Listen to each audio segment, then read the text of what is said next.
Well, thank you very much for inviting me.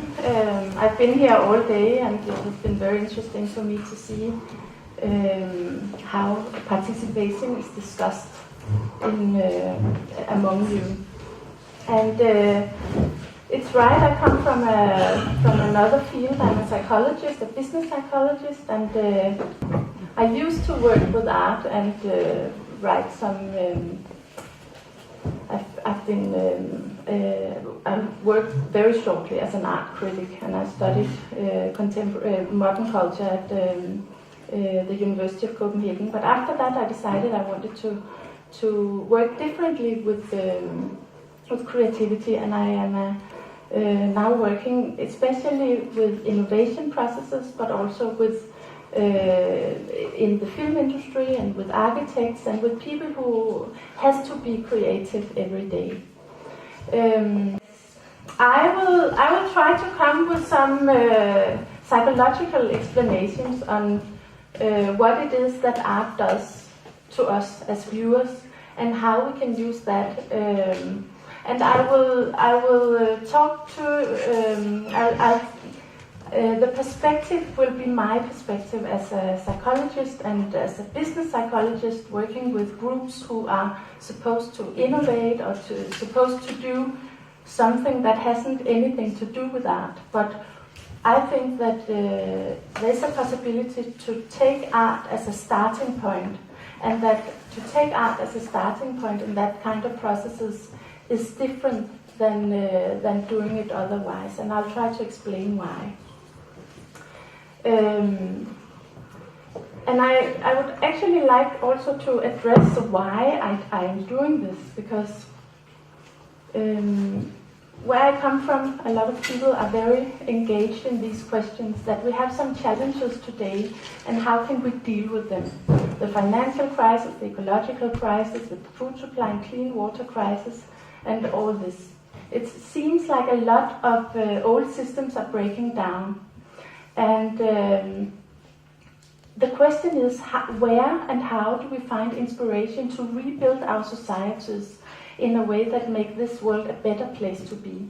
I think it might be related to what Olafur Eliasson was talking about, that how can we make societies and how can we make products and whatever we do that has in it a respect for what it is to be a human being.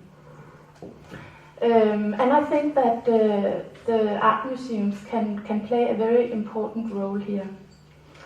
So my point is that experiencing art can give inspiration to higher aspirations and more bold experiments in innovation processes. And it can make us aware of our own creative impulse.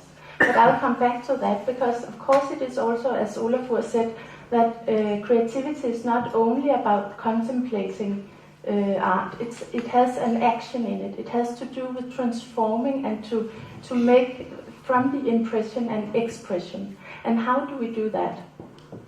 And how do we do that when we come to a museum and we are not artists? How do we do that in a way that is appropriate to what we do and what we want to have take with us from the museum? Not to. I think it's very funny, and we can have a lot of team building, and we can do a lot of things when we are playing in the museum. But I think that the museum also has the potential of being a starting point to other more professional processes. And that's what I want to try to explain.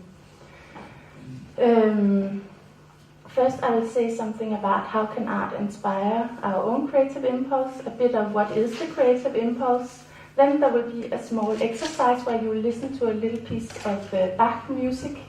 Then I'll tell something about the primary and secondary processes and how that can be interesting for when you facilitate and when you design a workshop, to think about these two different ways of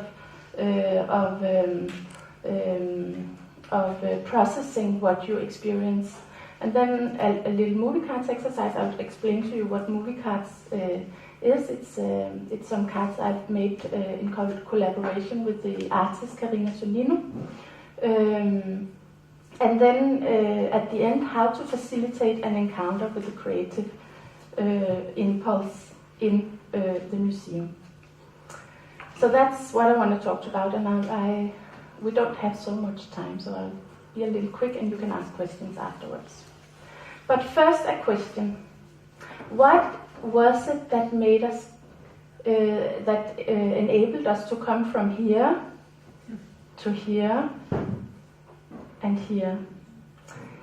It's certainly not problem solving alone. There's something else in it.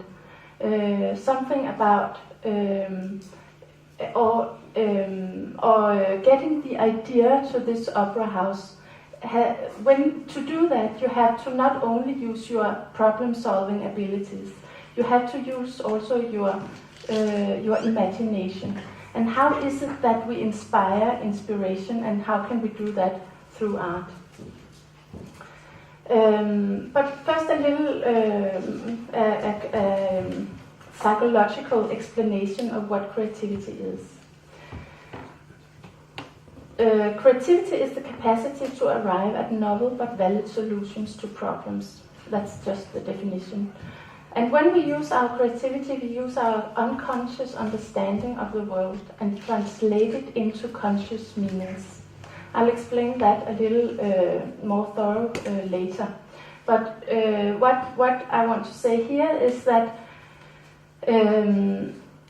in the psychological research, people have tried to explain what is it that happens in this small instant when we come from when there wasn't any idea and to the idea arrived.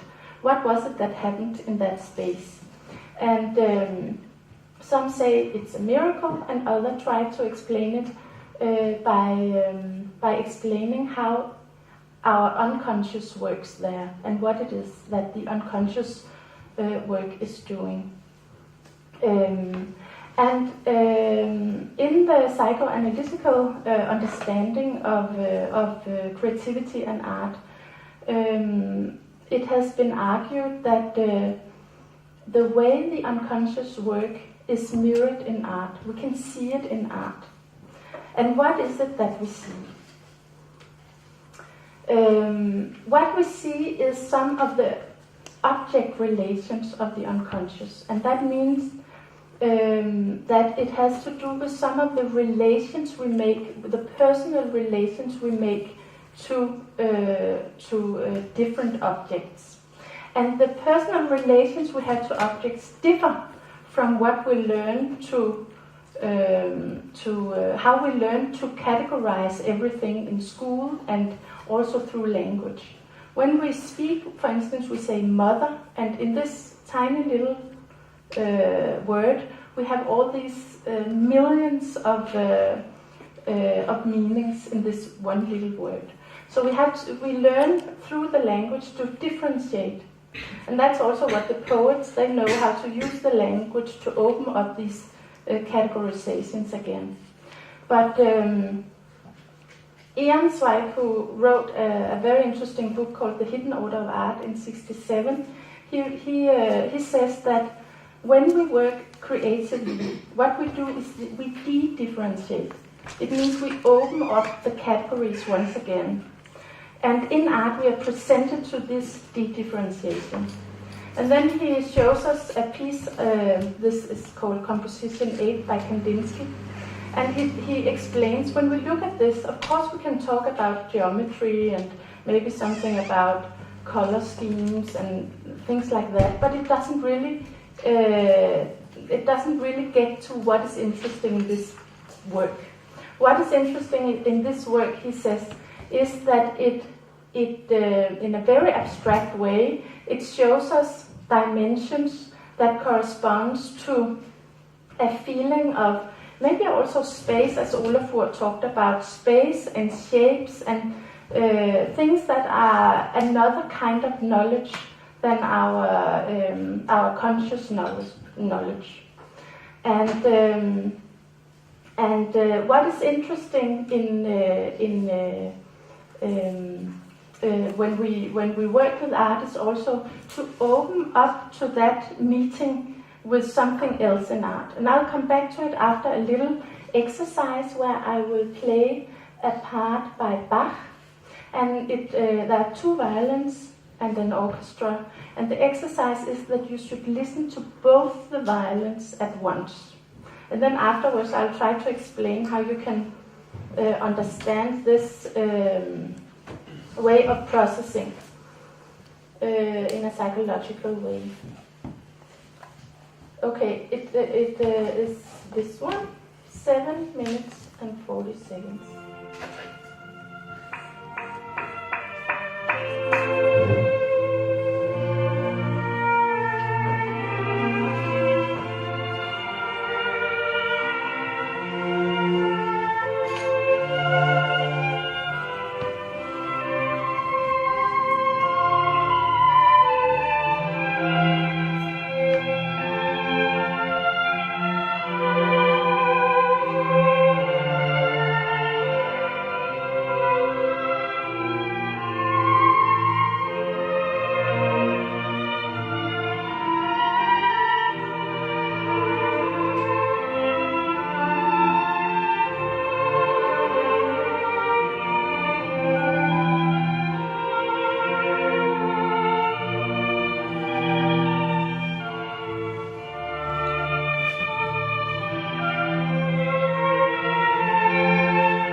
Well, when we listen to this beautiful piece of music, we can both follow the melodies, and actually most of us will feel that when the melody comes back, it's like we recognize it and we feel the beauty of it. And it's like we seek the gestalt, as it's called in the cognition psychology. We seek that.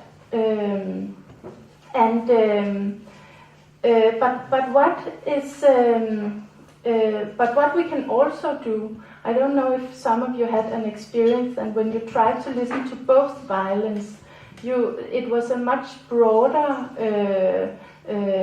landscape of music that you experienced. And sometimes I hear that we don't have time to discuss it now, so I'll just talk about it. But sometimes I hear that people say that it can almost become ugly.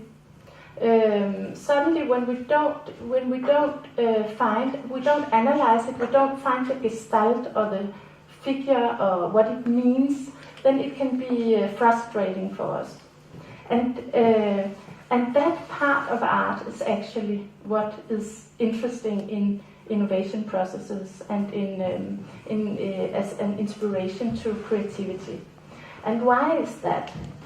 That's because what is called the creative impulse is, as Winnicott had called it, he says that it's an impulse to make something in the world, to give something back to the world. It's not a reaction to stimuli. It's not that we experience something, then we react in return. It's that we want to create something, want to create some meaning.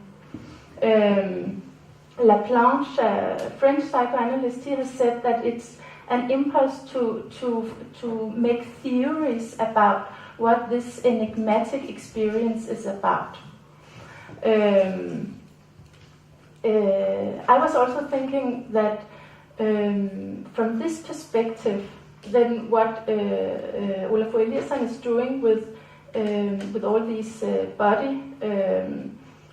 body-centered exercises might also be to get behind the words, behind the concepts, to find new concepts. What Ehrenzweig, as the concept I mentioned before, what he means when he says that we de-differentiate is exactly that we let go of the concepts and we experience the world again, and from that we try to make new meanings, new figures, new forms, new concepts. And that is the creative impulse. But of course, when we work in a creative work, it's not only about sensing, as you did now with this piece of music. It's not only about sensing all the different qualities. It's also this part about doing something. And the question I find very interesting in working with art, and also what we have discussed here today, is that what forms do we use to collect the impressions that comes from experiencing art? What forms do we use? And I guess many of you work with children, and children are very open and can use many different forms. For grown-ups, it's more difficult to find appropriate forms that they can work with to collect what they have experienced and the creative insights they have had encountering the art. But if we take it just if we try to understand it just theoretical first, and then afterwards I'd like to say something more practical about it. You could say that in order for creativity to occur, there must be a dynamic between what is called the primary and the secondary processes, and I'll explain that afterwards. It's an interplay between what Ehrenzweig calls an unconscious scanning and a conscious ordering. The unconscious scanning being the sensations, what has quality here, and the conscious ordering is using our knowledge and our field of expertise to transform that into something useful. And to do that, we use what Bjørn has called our truth instinct. And it's a I find it a very interesting concept in working with innovation, because the truth instinct, as he explains, is the instinct we use when we try to find out where are we going when we don't know the goal. And that's the problem often in innovation processes, that we want to innovate something new and we don't want to decide from the beginning. We want to be open, but we still use something to go in the right direction. Reiner, who has written about it, an American psychoanalyst, she makes connections to what the artist do when he or she decides what to do with a painting. There's no specific goal. You don't know where to go, but you know what is right and what is not right.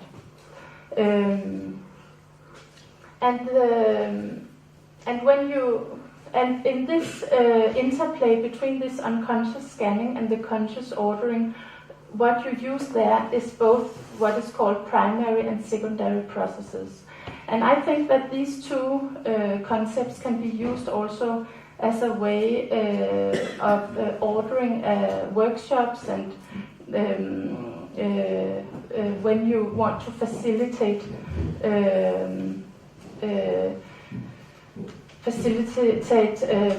participatory practices. The primary process is the way we process when it is our personal, more unconscious way of understanding the world.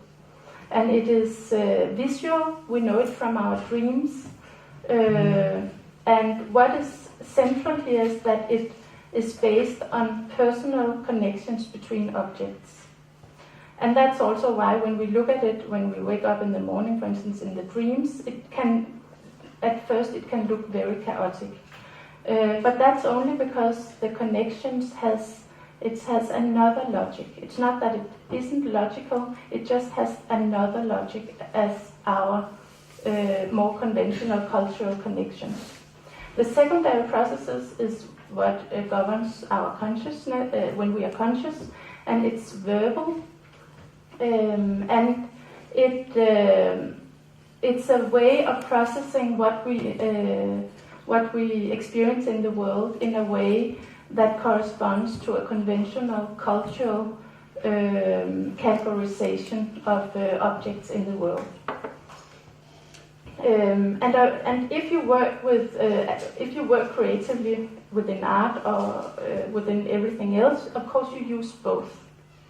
If you are only in the primary process, it's just a fantasy, and if you are only in the secondary process, it's more like you can also, in the secondary process, you can be creative, meaning that you can make something new. But I think that because of course you can be conscious about what you do in a creative process, but mostly when something really new and very really inspiring comes out of the creative process, then it is because there's an interplay between the two.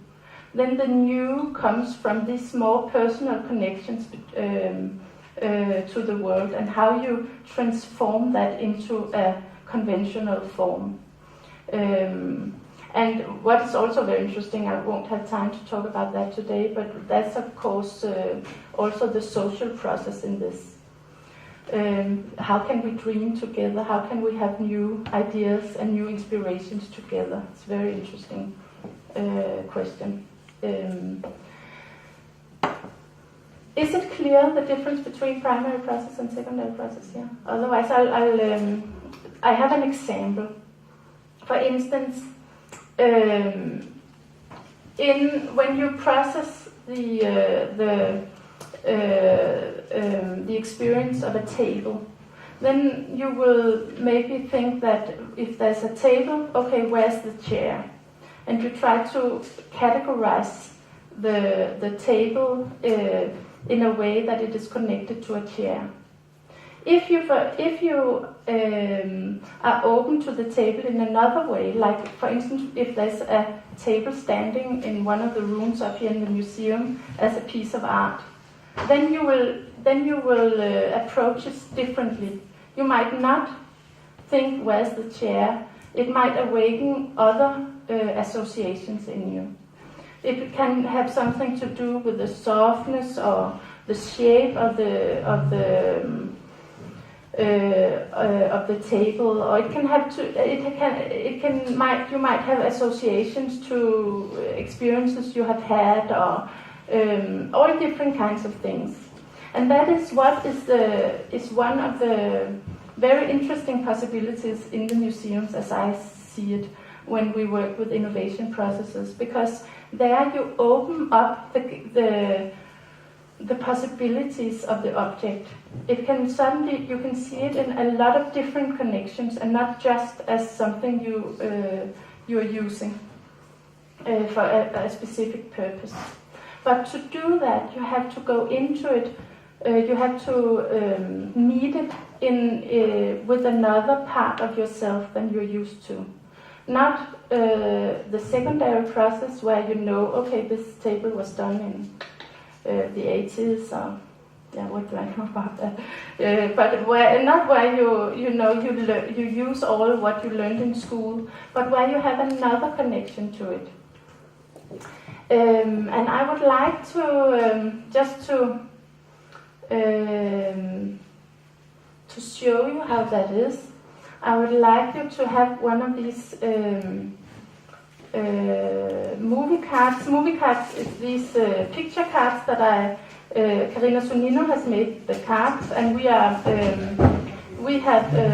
developed this special way of working with the innovation processes together, where we use the art forms to open up the imagination of the participants. So now you have just 2 minutes to turn to your neighbor, and you have 2 minutes to tell your neighbor what touches you, what is your personal experience of the picture, and it could be both positive and negative. But 2 minutes for you and 2 minutes for your neighbor. Choose one picture.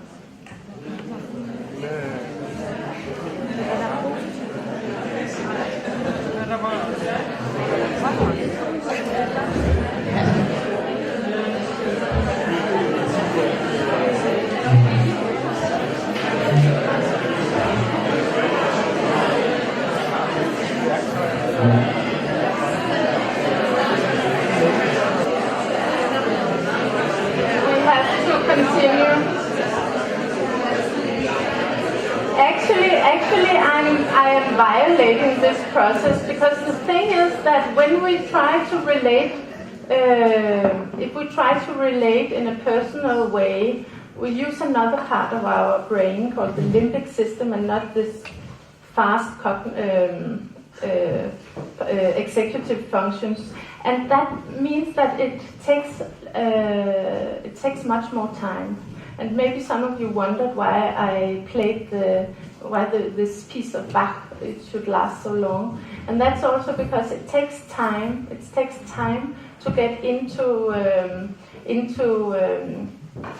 open up to these more primary processes, where it's not your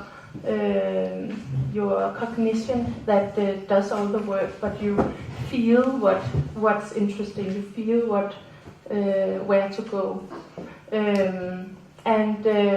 That's also the way. That's also why I'm violating the process now, asking you to tell what touches you in this picture in only 2 minutes. And actually, together with someone called Mette Møller, we have written a book together, but we have also done innovation workshops at Aros in Aarhus. And there the participants had 10 minutes to find a picture in the gallery that they were especially drawn to, and then talk about that picture and what was the qualities in those pictures, and how they could relate that to the innovation process that was about youth getting an education in Aarhus. It was with the public. It was with the school. I think it was with the school school teachers in Aarhus. But what it does when we do it is that it opens up to different reflections about what is important, what is it to be a human being, and what part of that being a human being should be present in the innovations that we make.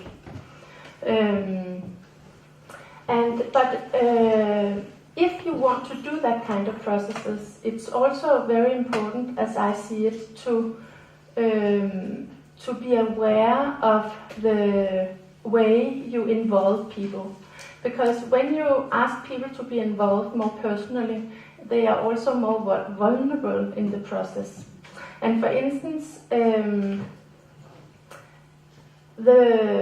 we have to make a room where it's allowed to open up to this more personal way of encountering the artworks. And that has to have some kind of facilitation, otherwise it won't happen. We must also make room and give time for people to make personal relations to the artworks. And maybe from my experience, it's the best thing is that people can choose some artworks themselves, that we don't say, now we go to this, as I did with you now, you have this picture and you have to find out what the feelings, what kind of feelings you have about that picture. But that people also have some freedom in choosing. And then also, I haven't written that here, but also what is important is that if you want to both engage people but also tell them something, give them knowledge about the works of art. From my experience, it's best to give the knowledge first as a kind of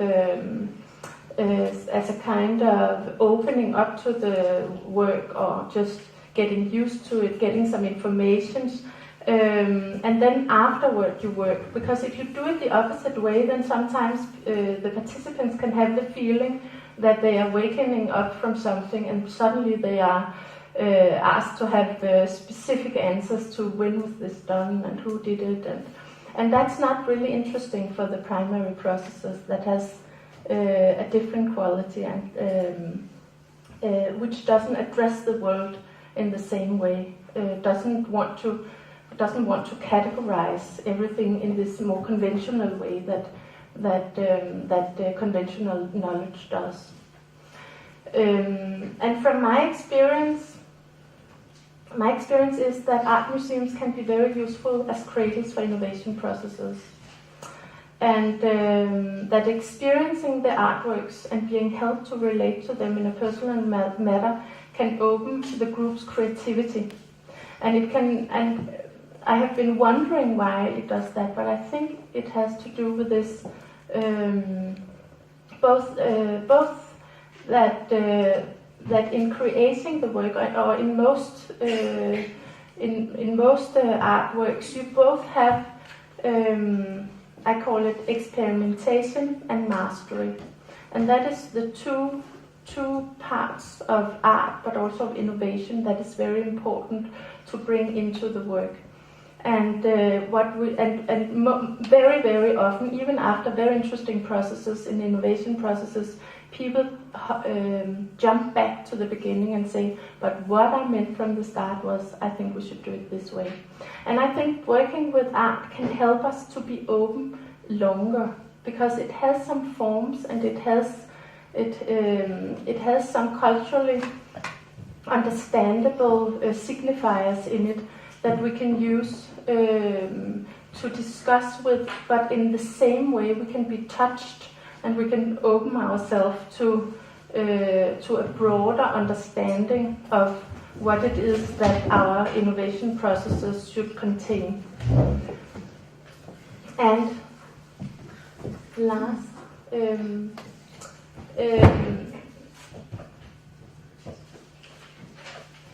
I actually just want to close with this.